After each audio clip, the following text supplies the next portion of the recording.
Hey, joining us right now is Jason Thomson, who's the keynote speaker at this event. And Jason is with Speak Up, Get Results out of Newmarket, just north of Toronto, correct? South of Barrie, and actually, I don't tell everybody this, but I'm actually even further north of Newmarket, a little town called Bradford. You know what? I'm a real geekaholic when it comes to maps, Okay. so I will be looking that up. So if you eat carrots, Yes. you've got food from our marsh, which is Nice. the breadbasket of Canada for vegetables. Hey, you're the keynote speaker here. Can you tell everybody now, because this could be downloaded 2 months from this event, what are you talking about? My whole thing is I want people to have the conversations of their lives. We're doing a terrible job at that. So from a tactical perspective, I talk about presentations, I talk about general connections and conversations that you can have, media training, but this time around we're talking about a specific type of presentation, which is pitching. How do you sell yourself more effectively? Wow. Where do you dig in on that one right off the top? Well, the first thing they have to know is not about you. It's not what you sell. It's how they buy. And Right. we all know that. We all know, oh, yes, it's about the client. It's about the client. And then we sit down and we go, let's tell you about our agency.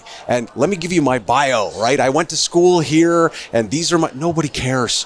They care about themselves. And your job is to figure out how are you the wind beneath their wings, period. Whew, how do you get people to think that way? It's a concept I call hyper empathy, which is it takes time to learn that, but you learn through traditional communications. I read 11 books on good relationships last year because I'm Right. working on getting to that third marriage. That's the goal, right? Is you learn that the benchmark that we have as human beings to succeed and is I'm right. You ever had that happen in a relationship? Yeah. If you change that to say, I want to connect.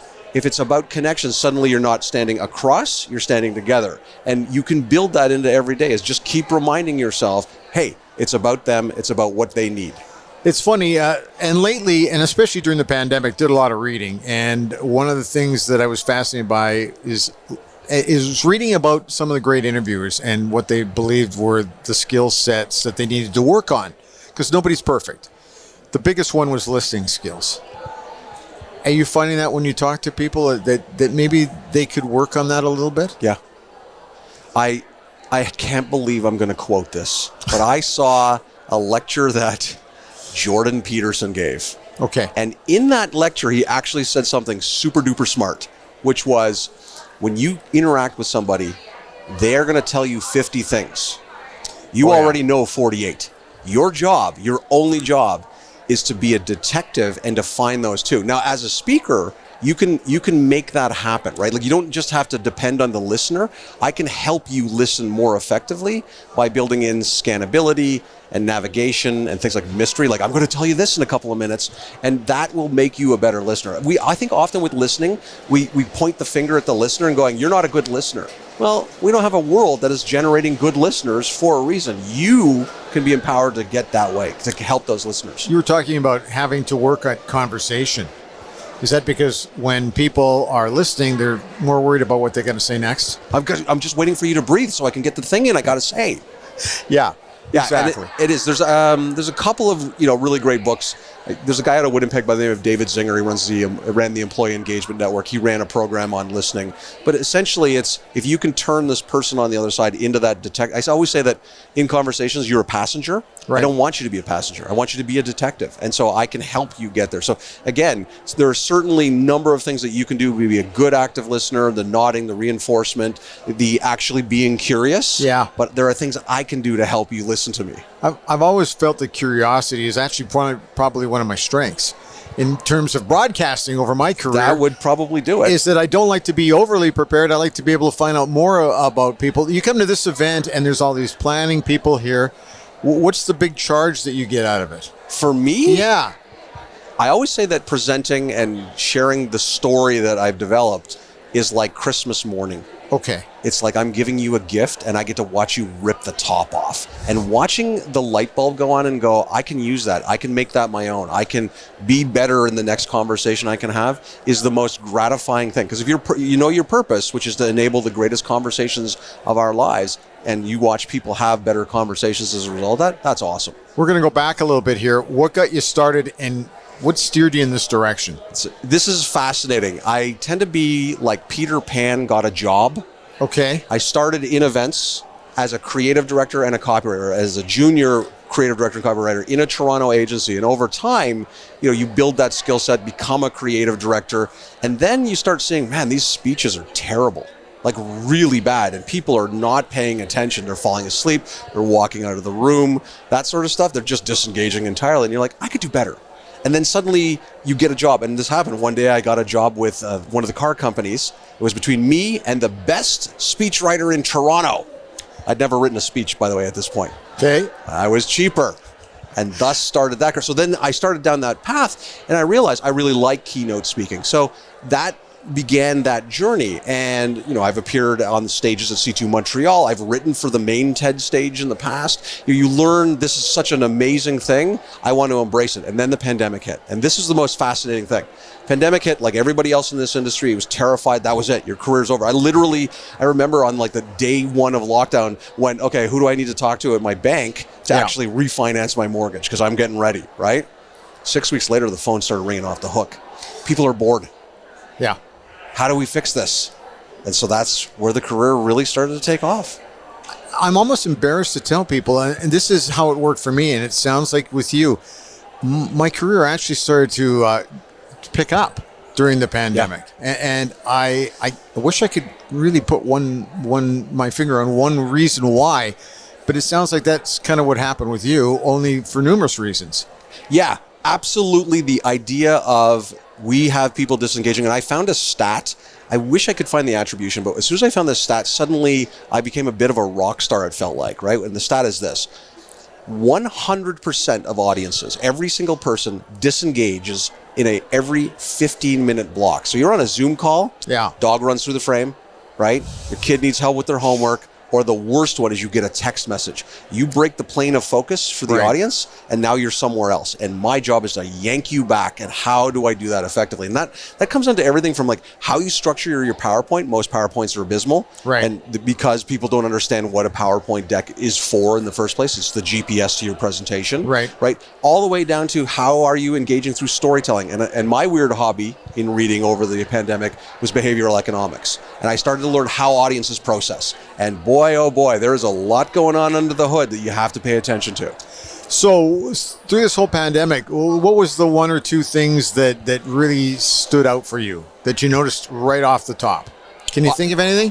First thing is that audiences give up on you. They're giving up on you faster and faster and faster. I did in a live space, one of the events I did as a host and an MC this year. Right. I literally watched two really boring presenters back to back. 80% of the audience walked out of that plenary room. And they stood on the other side of the door and networked, so you could hear them in the plenary room. It was awful. So you got to really be in service of that audience. And I'm tripling down on that now. And it's not, hey, listen, don't forget about your audience. It's you build everything in service of the audience. So that's the first one.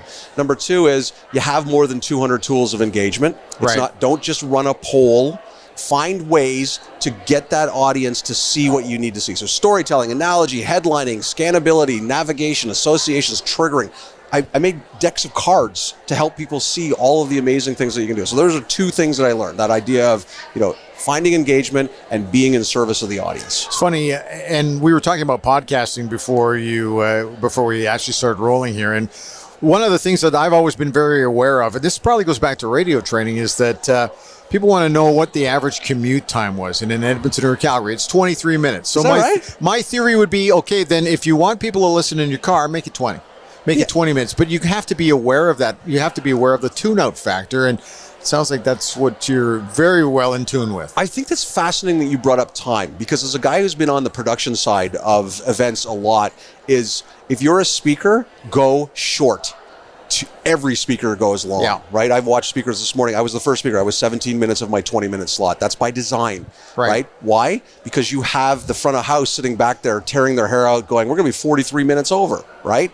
And secondly, your audience can only pay attention to so much stuff. Remember that under the hood stuff? Oh, yeah. 3 short-term things, 3 things in your short-term memory at any given time, right? They can't hold anymore. Don't overload them. You're making me also think about my approach of emceeing weddings. My theory is they should go short, not long. There's something to be said for that. Chris Rock. So Chris Rock said, if you're going to host the Oscars, you go long at the beginning, and every segment is shorter until the very end. At the very end, after the best picture, Chris Rock comes on and goes, "Good night, everybody." That's it. Gone. Wow. Dude, you've worked with some sizable companies. Can you tell us some stories about that? Like, I'm sure there's some stuff you can't say, but you've worked with some big companies. We won't get specific unless you want to, but what do you learn when you're working with big companies as opposed to working with smaller organizations? That's a fascinating question, in that the bigger the company, the less risk that they will take. Right. The more they're like, listen, this is the way we give a speech or a presentation or a conversation, and we can't get away from that. And that's a problem. You know, I work with some very large banks, and they have a very traditional way, and it really is, I think, about a cult of personality. Right. It's like, well, this executive needs 40 minutes on stage. No, your audience only wants that executive for 14 minutes. This is what they want to hear from them. Don't give me here's where we were last year, here's where we are now, and here. They don't care. They want to know, give me the skills to be awesome next year. That said, I've seen some interesting stuff. I worked with Cirque du Soleil at C2 Montreal. They handpicked me to be a moderator for one of their sessions. And that was entirely out of left field. You know, working in corporate, there's a kind of a traditional drumbeat. Try working with somebody who produced Madonna's Super Bowl show. It's a very different experience. There's a lot of, again, there's a lot of cult of personality to it, but there's also a lot of creativity. So yeah, there were screaming matches, which was hilarious.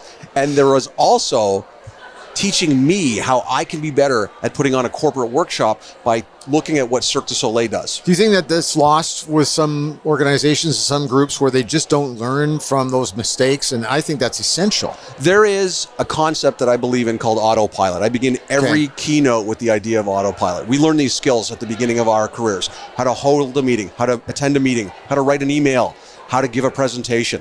And like the mosquito that gets frozen in amber in Jurassic Park, we stick with that and we iterate. The number of times that I just see people who are going to give a presentation that take their last deck and they update it, they don't realize their last deck wasn't good. And that they need to actually get off of autopilot and think about the audience and what they need. If you want to be remembered, you have to think about your audience and then use those neuroscience skills to be better. Well, when you're talking to an organization like this, and with all the people that come from all over Canada and some from the US, what are the mistakes that you see continually that drive you crazy? For presentations? Yeah. The first minute and the last minute are the two most valuable pieces of real estate in your presentation. So let's start with the last minute. The goal of the last minute is actually the goal of the presentation. It's activation. So you ask people, why are you presenting? And they always say the same thing. Well, I want my audience to understand this. So I work with, for example, one of the large technology companies. They say, we want people to understand AI or cloud, right? And that's not why you're presenting. That is what, so I say, what do you want the audience to do as soon as you get off stage? Oh, I want them to email me. Oh, that's why you're presenting, right? You build everything around that. So in the last minute, you remind the audience of the value you gave them. That's reciprocity in the idea of behavioral economics. You tease them with more content. You don't say, if you want to reach out to me, you say, I know you want to reach out to me. Here's how to find me. Let's keep talking. Because every presentation is either the beginning or the end of a conversation, right? So there's last minute. And then first minute is about engagement. You got 4 seconds to create some sort of emotional response from your audience. Are you going to waste it by going, good morning, it's great to be here? Has any speaker ever said it's been terrible to be here? Yeah. I did it once, but that was because I wanted people to pay attention to me. Arrest them out of the gate.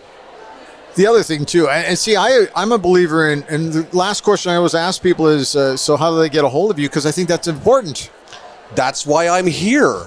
Listen, I love talking, right? And you seem like a fabulous human being, but my goal is to get people to connect with me. So 2 ways you can do that. One way is to find me on LinkedIn. That's Jason Thomson, no P, Thomson. Right. That's a good way. I give tons of free resources away on how to present, how to do a media appearance, how to be a host at an event. If you want to find some awesome things, that's one way. Another way is head to the website. Right? On the website, I have a blog. I send out this thing called the Sugar Buzz. Speak up, get results. Truncates to sugar. Yep. And the idea is I give you good stuff. This isn't just simply a sales email. I truly want people to be better at every conversation. Find me in one of those 2 places. And if you're in Toronto, Saga 960 every Wednesday at 3 p.m., the playbook. I was going to end it there, but I'm not. I got to ask you one more thing. Isn't it great to be back with people again, though? It is always great to be back with people. Listen, and I'm a hard-eye introvert, right? Like after my 1:30 slot today, I'm going for a nap, right? Okay? But at the same time, you do get energy and charge from people. And they really, at this event, they've made me feel like I'm a rock star. It's been something else. Jason, thanks for your time, man. Thank you. It's been great. Awesome. Really enjoyed it. And podcast too, right? Yeah. Got a podcast Yeah, out there. it's called The Playbook. It's all out there. It's all out there. You can find, if you just Google the Career Hack 100, the 100 skills you need for an epic career. That's what we did last year for the whole year. Love it. Thanks for your time today. Thank you, my friend. Thank you.